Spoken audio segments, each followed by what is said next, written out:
আমি আব্বুর ছোট পোলা। বাবার টাকার অভাব নেই।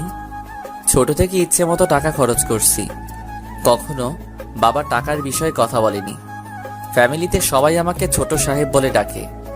আমি এবার ইন্টার সেকেন্ড ইয়ারে পড়ছি। এবার আসা যাক গল্পে। শাহাদাত কাকুর দোকানে বসে চা খাচ্ছি। হঠাৎ বাসা থেকে বড় ভাই ফোন দিল। আমি ফোনটা রিসিভ করেই, হ্যালো। শুভ, কোথায় তুই? চার দোকানে চা খাচ্ছি। কেন, কি হয়েছে? তাড়াতাড়ি বাসায় আয়। পারবো না, এখন আমার একটা কাজ আছে। দেখ ভাই, আমার রাগ করিস না, তাড়াতাড়ি বাসায় আয়।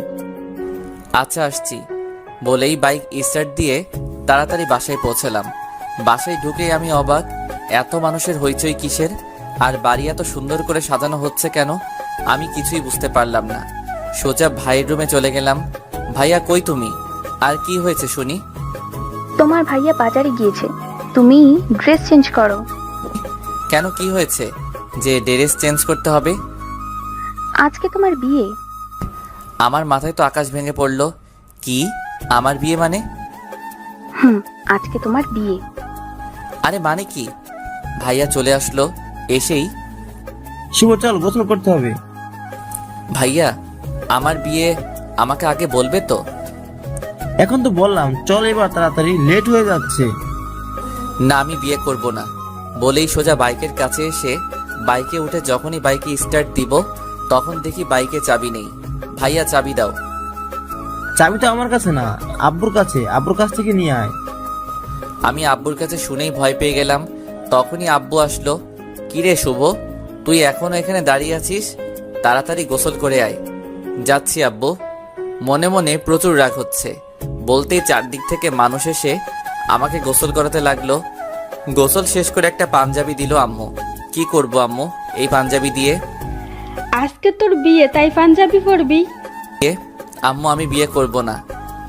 ওগো ছোট সাহেবের বাবা, তোমার ছোট সাহেব কি বলে শোনো? আরে আরে কিছু না, আমি এখনই গুছিয়ে নিচ্ছি। সবকিছু গুছিয়ে নিলাম। সারাদিন বিয়ের অনুষ্ঠান হলো। আমি প্রচুর ক্লান্ত।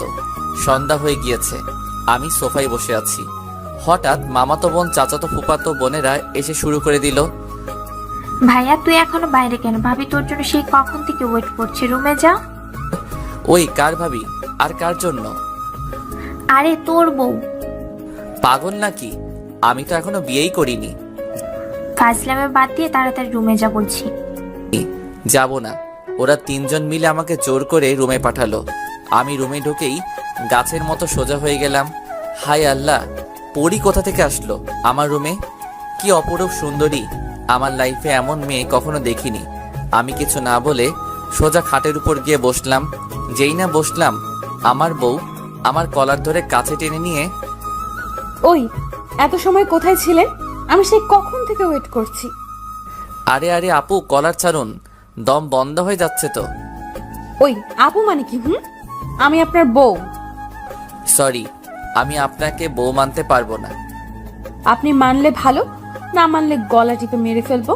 না, আরে না না, মানবো। মনে থাকে জানো।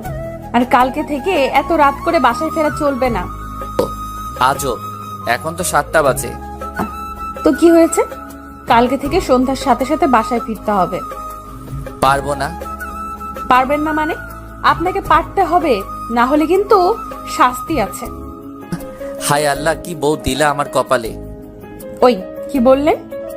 না মানে আল্লাহর কাছে শুকরিয়া আদায় করছি তোমার মতো মিষ্টি একটা বউ পাওয়ার জন্য।